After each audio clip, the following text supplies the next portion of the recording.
أعوذ بالله من الشيطان الرجيم. يسألك الناس عن الساعة قل إنما علمها عند الله وما يدريك لعل الساعة تكون قريبا. إن الله لعن الكافرين وأعد لهم سعيرا خالدين فيها أبدا لا يجدون وليا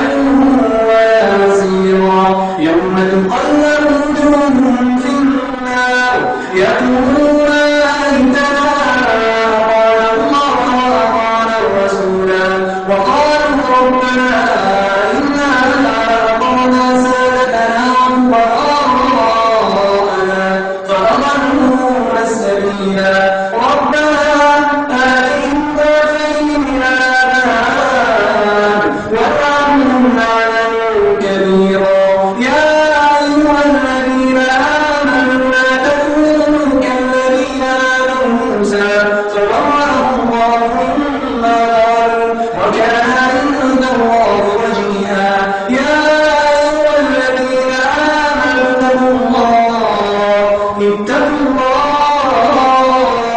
اتقوا